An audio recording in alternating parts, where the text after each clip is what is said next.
말씀으로 형통할지어다 평안할지어다. 오늘은 사도행전 네 번째 시간입니다. 사도행전 여행을 통해서 또 오늘도 하나님을 만나는 복된 시간 되시길 간절히 바랍니다. 그러면 오늘 우리가 함께 읽어야 할 말씀은 사도행전 13장부터 16장까지 말씀입니다.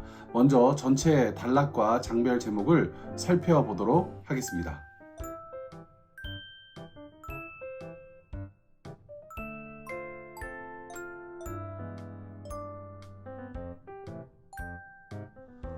오늘 말씀은 크게 세 부분으로 나눌 수가 있습니다. 먼저 13장부터 14장은 바울의 1차 선교 여행을, 그리고 15장은 예루살렘 종교 회의를, 그리고 16장은 2차 선교 여행 초반을 다루고 있습니다. 먼저 13장부터 14장은요, 안디옥 교회에서 파송된 바울과 바나바가 갈라디아 지역에 복음을 전하게 됩니다. 그리고 15장에서는 이방인 선교의 문제로 사도와 장로들이 예루살렘에 모여서 타협안을 정하게 됩니다. 그리고 16장은 바울은 바나바와 결별하게 되고요. 그리고 아시아를 지나 유럽에 복음을 전하게 됩니다. 13장에서 안디옥 교회가 중심이 되어 최초의 선교사인 바나바와 바울을 파송하게 됩니다. 파송된 두 사람에 의해서 첫 번째 선교 여행이 시작된 겁니다. 이들은 구브로에서 총독 서기오 바울을 전도하고요. 그리고 또 선교의 중심이 예루살렘에서 안디옥으로, 그리고 베드로에서 바울로 전환되는 것을 보여줍니다. 지금까지 선교와는 다르게 조직적이고 그리고 계획적인 선교 여행이 시작됨을 알려주는 것입니다. 14장에서 바울 일행은 자신을 반대하는 유대인들에게 쫓겨나 이고니온으로 가게 됩니다. 그러나 그곳에서도 바울을 반대하는 세력들은 바울을 비방하고 심지어 돌로 치려고 합니다. 복음에 대한 반대가 더욱 심해져서 그들은 또 도망하게 되는데, 어디로 가느냐? 루가오니아의 두 성으로 가서 복음을 전하게 됩니다.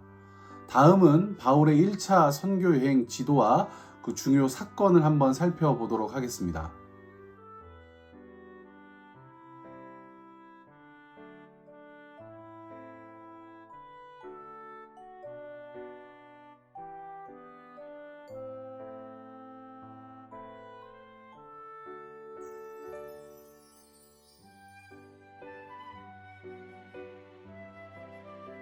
여기서 우리가 기억해야 할 것은, 그 당시 사도들이 해외 선교를 나갈 때 그것은 사방이 모두 다 장벽이었다라는 거예요. 그 장벽, 총 4가지 정도를 살펴볼 수 있는데, 그 첫 번째는 뭐냐면 유대인들의 시기와 박해였고, 둘째는 헬라의 철학 사상과 다신론적 종교였습니다.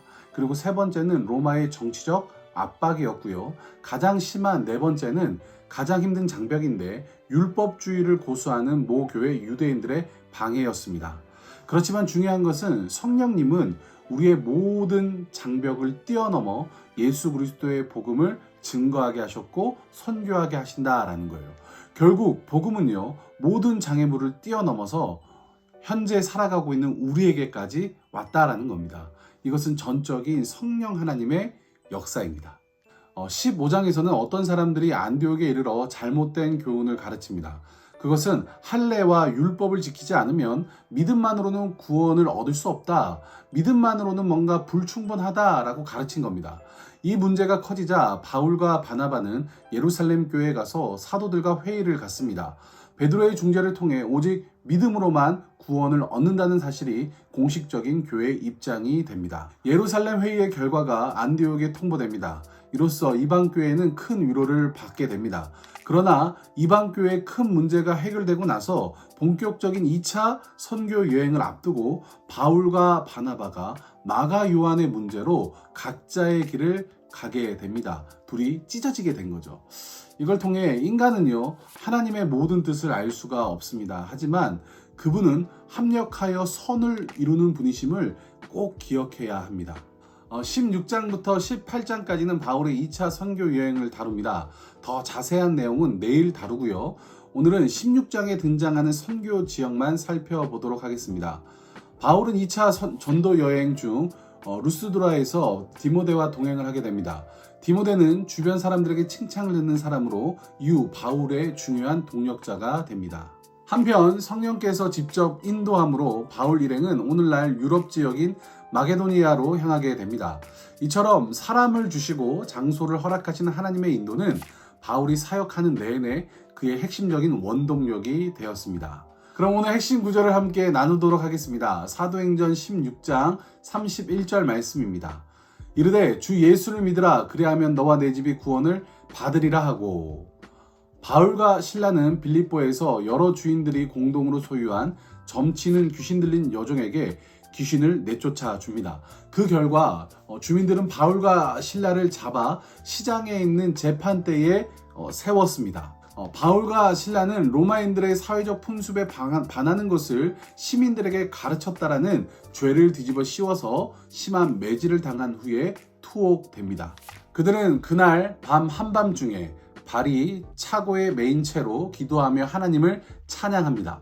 그 광경을 목격한 죄수들은 귀를 기울여 그들의 찬양을 경청했습니다. 그 순간에 큰 지진이 일어나 모든 죄수들이 탈출하는 데 필요한 모든 것들이 열리는 역사가 일어나게 됩니다. 다시 말해 옥문이 열리고 그들을 얼고매고 있던 사슬들이 다 풀려버린 것이죠. 누가 봐도 이 놀라운 기적은 두 선교사의 기도와 찬양에 대한 하나님의 응답이었습니다. 그러나 두 사람은 탈출할 생각을 하지 않았으므로 나머지 죄수들도 감히 탈출할 생각을 하지 못하고 그곳에 남아 있었습니다. 자다가 깬 교도관은 옥문들이 열린 것을 보고 죄수들이 도망한 것으로 단정하고 칼을 빼어 자결하려고 시도합니다. 이때 바울은 큰 소리를 쳐서 그가 자결하지 못하게 막았습니다. 그러자 교도관은 뛰어들어와 바울과 실라 앞에서 무서워 떨며 엎드리고는 그들을 밖으로 데리고 나가면서 자신이 어떻게 해야 구원을 받겠냐고 묻게 됩니다. 이때 그들은 주 예수를 믿으라. 그리하면 너와 내 집이 구원을 받으리라. 이렇게 하나님의 말씀을 선포합니다. 하나님께서는 지진 사건을 통해서 교도관과 그의 가정을 구원하셨습니다. 뿐만 아니라 그곳에 있던 수많은 죄수들에게 하나님에 대한 좋은 인상을 남겨주셨습니다. 이 사건의 결과로 바울과 실라는 빌립보의 집정관들에게 당당하게 그들의 무죄를 주장하며 그들의 호송을 받고 감옥에서 나오게 됩니다. 그리스도를 위해서 감옥에 갇히는 고난을 달게 받은 바울과 실라를 통해서 하나님께서는 간수와 그의 온 가족을 구원하셨습니다. 가부장적인 사회에서 가장이 예수를 믿는 것은 온 가족이 예수를 믿게 되는 결정적인 계기가 됩니다. 하나님께서는 또한 믿는 사람들을 통해서 온 가족을 구원하시길 원하십니다. 그렇다면 우리 오늘 이렇게 한번 기도하면 어떨까요? 아직도 혼자만 믿는 자들의 가정이 주님께로 돌아오게 하여 주시옵소서. 믿지 않는 가족들이 예수를 믿어 믿음의 한 가정이 되게 하여 주시옵소서.